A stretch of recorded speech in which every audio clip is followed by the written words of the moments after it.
જય માતાજી, હર હર મહાદેવ. મિત્રો, સ્વાગત છે તમારું મારી યુટ્યુબ ચેનલ પર. આશા છે તમે બધા સ્વસ્થ હશો, મસ્ત હશો અને જબરદસ્ત હશો. તો મિત્રો, આપણે આવ્યા છીએ ભગવાન દ્વારકાધીશના ધામમાં. તો આપણે એમને કઈ રીતના ભૂલી શકીએ? તો બધા યુટ્યુબના મારા મિત્રોને જય શ્રી કૃષ્ણ. મિત્રો, આજના વ્લોગમાં આપણે વાત કરશું દીવા દાંડીની, જે દ્વારકામાં આવેલું છે અને ખૂબ જ પ્રસિદ્ધ સ્થળ છે. મિત્રો, તમે જો આ સ્થળની મુલાકાત ના લીધી હોય તો તમે ઘણું બધું મિસ કરી રહ્યા છો. તો જો તમે લોકો દ્વારકાની મુલાકાતે જાઓ તો આ સ્થળની તમે અચૂક મુલાકાત લેજો. આજે હું તમને દીવા દાંડીમાં મારો થયેલ અનુભવ અને એનો સંપૂર્ણ ઇતિહાસ જણાવીશ. જેટલું મને ખબર છે એટલું તમને કહેવાનો પ્રયત્ન કરીશ. તો મિત્રો, લાઇટ હાઉસ એટલે કે દીવા દાંડી એટલે શું અને ક્યારથી છે એવો પ્રશ્ન તમારા મનમાં ઉઠતો હશે. તો મિત્રો, પ્રાચીન સમયે દરિયાખેડીઓને માર્ગદર્શન આપવા માટે અને કિનારે રખાયેલી તેજસ્વી દીવા દાંડીને લોકલ રીતે દીવા દાંડી કહેવામાં આવે છે, જેનો ઉદ્દેશ્ય છે ને સફર કરતા જહાજોને દરિયા કિનારાની નજીક હોવાનો સંકેત આપવાનો છે. અને એ ટાઈપનું એ બધું કામકાજ હોય છે. અને કાળ દરમિયાન આપણે વિજ્ઞાન અને આધુનિક નેવિગેશન સાધનોવાળાના જમાનાના મુકાબલે એનો ઉપયોગ હવે ઘટી ગયો છે, પણ એનું સૌંદર્ય મિત્રો ઐતિહાસિક અને મહત્ત્વ એનું આજે પણ જળવાઈ રહ્યું છે. એ એક સરસ મજાની વાત કહેવાય મિત્રો. હવે મિત્રો, વાત કરીએ લાઇટ હાઉસની ઊંચાઈની. તો મિત્રો, 43 મીટર જેટલો ઊંચો આવેલો છે અને આનું નિર્માણ થયેલું છે મિત્રો 15 જુલાઈ 1962ના રોજ. અને મિત્રો, આપણે વાત કરીએ એના સૂર્યાસ્તના નજારાની તો મિત્રો જબરદસ્ત અનુભવ રહેશે તમને.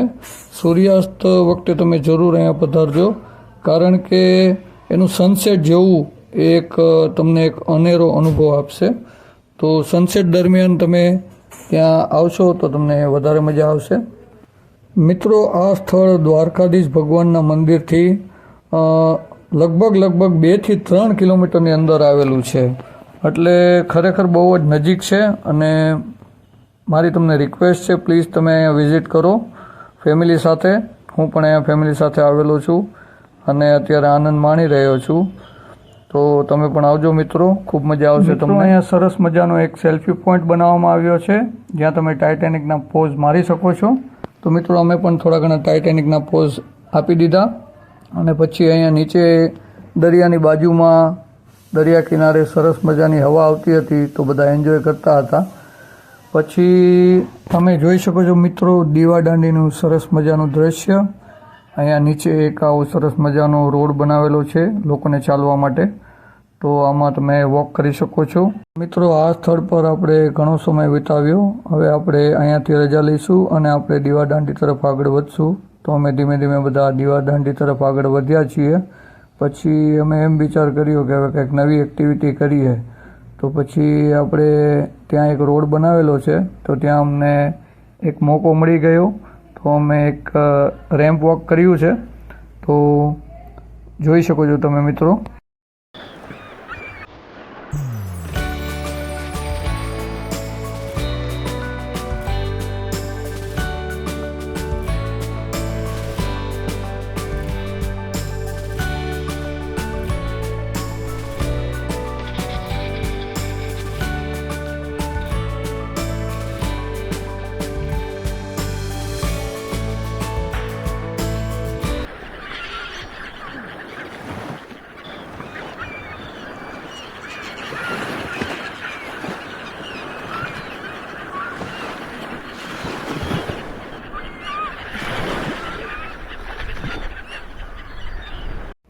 મિત્રો, હવે આપણે દીવા દાંડીમાં ઉપર જઈએ લાઇટ હાઉસમાં.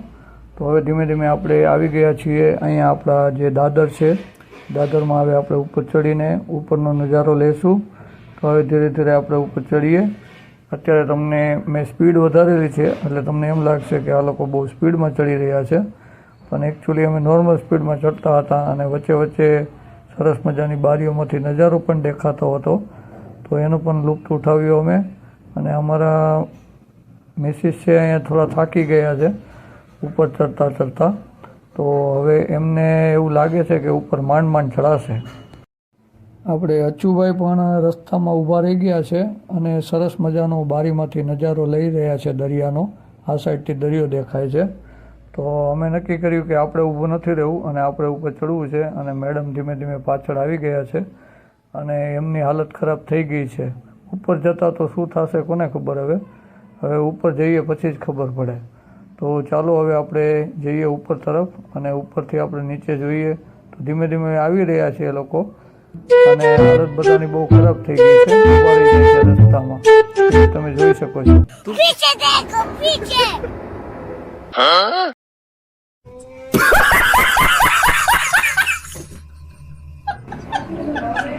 આજે અહીંયાથી આટલું.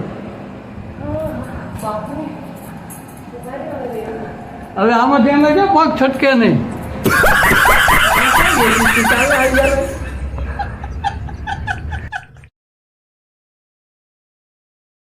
જો અહીંયા હવે આમાં તું ટિકિટ લાવ પેલા એ પણ ઉભો તો નહીં ચડવા તો નહીં હાફી ગઈ ખતરનાક છે. ઇક્વિપમેન્ટની ફોટોગ્રાફી નહીં કરવાની. શું કહો છો? ઇક્વિપમેન્ટની કોઈ ના બહારનો દરિયા આપી દે ટિકિટ આપી દે. હા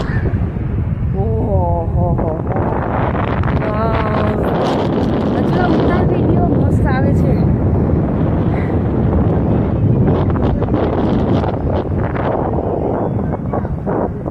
અહીંયા લે જોઈ નીચે આખો લે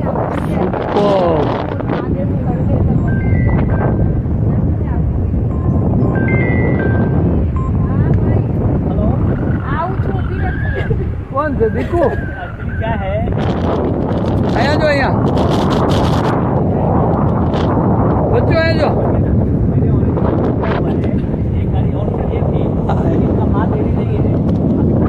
चलो હવે ઓલી બાજુ જવાનું. ઉપર ક્યાંથી જવાનું છે?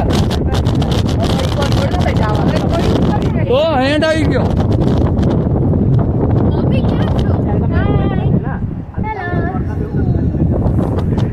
એ ઓલી સાઈડ છે. અહીં જોયું લીધું. આ દ્વારકાધીશનું મંદિર. જાનુડી ઉઠી હોય તો વિડીયો કોલ કરી અહીંયાથી વિડીયો કોલ નહીં થાય. મારું તો આવે છે. આ સોલાર મૂકેલું છે અહીંયા.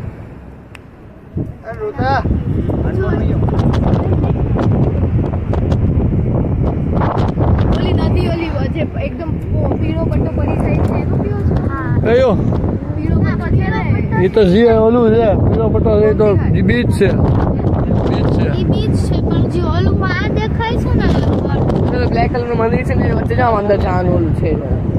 ના એ નહીં ઈ બેસ્ટ પ્લેસ છે. નથી જા ચાંદુડી આવી નહીં ને. આવું તો તમને ગોવામાં આવી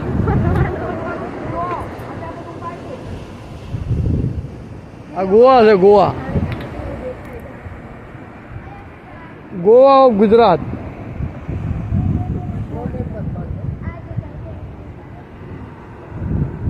આપણે ત્યાં હતા સામે.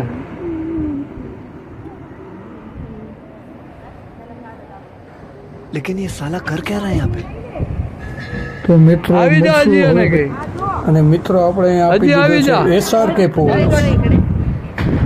इथे